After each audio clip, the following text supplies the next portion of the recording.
I'm Sebastian. My pronouns are he, him, and I'm gender fluid. It's complicated. My name is May, pronouns she, her. I'm 16, and I am a transgender woman. My name is Erran, pronouns he, they, and I am transmasculine.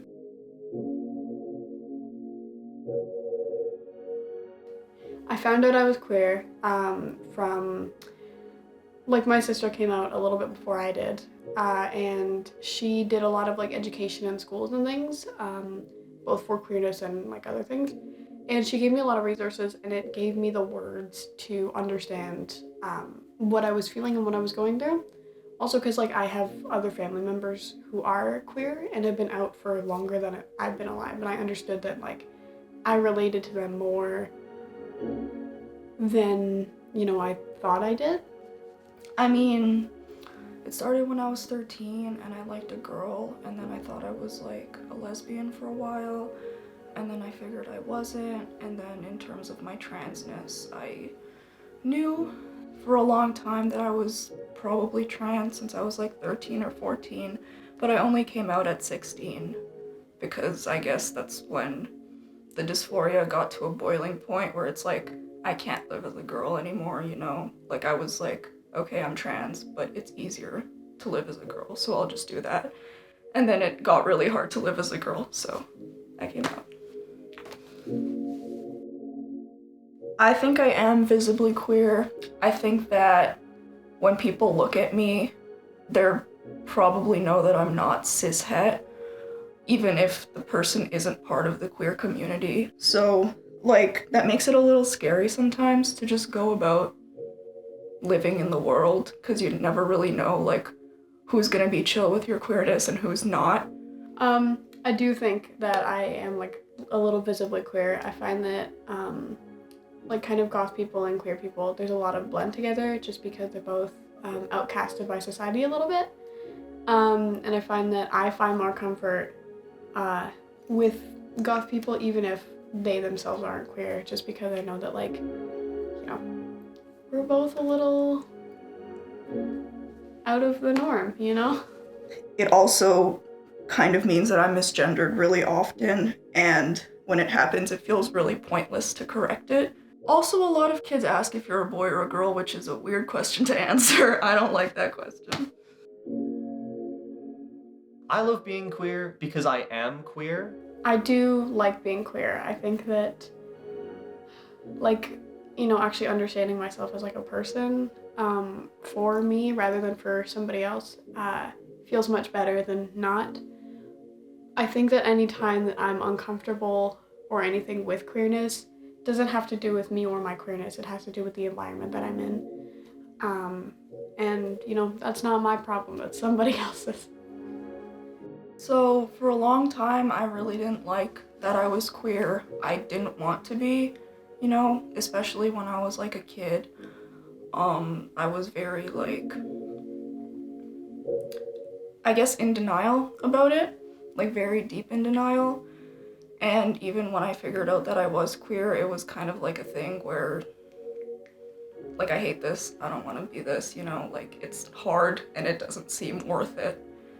And it kind of feels like being stuck between a rock and a hard place of wanting to be yourself, but then when you're yourself, you have to deal with a lot of other bullshit from family and friends and stuff like that.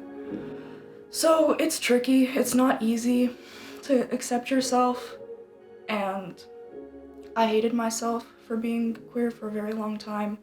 I'm still kind of learning how to not hate myself for being me and just kind of exist, regardless of what people have to say about that.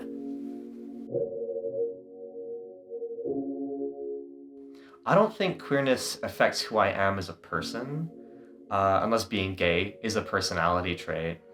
But I do think that open queerness has encouraged me to be a little bit more myself. If I'm in public and there's, it's not an overly queer-friendly space, I find that I'm a much quieter or introspective person. And I feel like I'm still being true to myself, right? I feel like,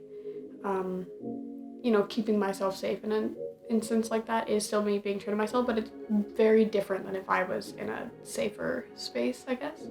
I'm just kind of always who I was, you know? Like, even as a girl, I was always like, you know, I acted the same way. I was still, you know, sitting with my legs wide open, which is a stupid stereotype, but the point is that I didn't really change when I found out I was queer in terms of personality. I just kind of liked myself more and got like happier slowly.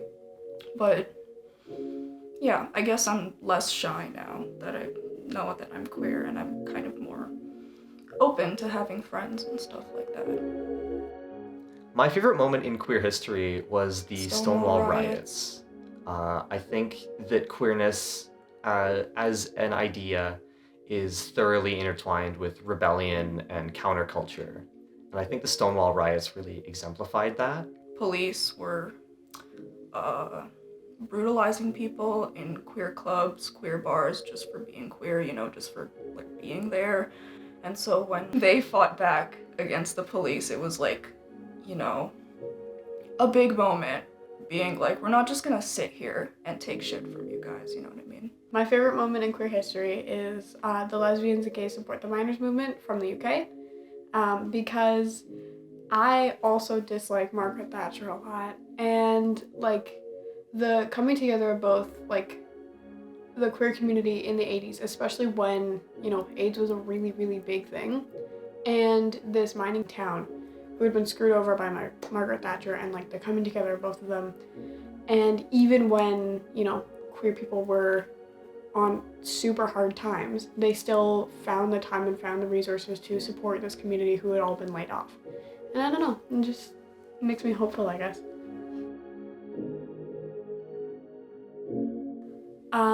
I'm really disheartened by like the newer legislation that's been passed, because even though it's not the most dangerous of laws or whatever, it absolutely has the capacity to be that. It opens up the door for, you know, the stuff that's going on in the states in Florida, you know, the Don't Say Gay bill and everything. I think it has the capacity to be dangerous, and that we need to be fighting back against it harder than we are now. It's scary. I saw it coming. I knew that the laws from the US were going to trickle into Canada. I knew that the first place it would trickle to would be Alberta. I told my friends about it, and when I like saw on my phone that Danielle whatever did that like law, I literally laughed, because I was like, I knew it. Like, I saw this coming. Like, what did I say, y'all? But yeah, it's not easy. It sucks. I'm saving up to get out of Alberta. I'm saving up to get to a place where I can be myself without having to, like, be scared, you know? A message that I want to send to like queer closeted youth is like, take the time to figure yourself out. It's even like coming out as something that you know isn't right or feels wrong is still, it's not you, right? It's, people need to take the time to understand themselves rather than just fit into whatever label or anything they think works, rather than just figure themselves out. There is always going to be someone that hates you for existing. And the best way to fight back against them is just to continue. Protest the shit that hurts. Just continue existing. Second best way to fight back is pepper spray. To queer youth, just keep being yourself. It is absolutely 100% worth it. It's hard, and there's gonna be people that hate you for it. But just keep doing you. Just keep being yourself. Don't look to anyone for, you know, don't listen to people who give you shit for being yourself. The only person who knows who you are is you, no one else. So just listen to your gut, listen to your feelings, and live the life that you want to live, because it is your life at the end of the day.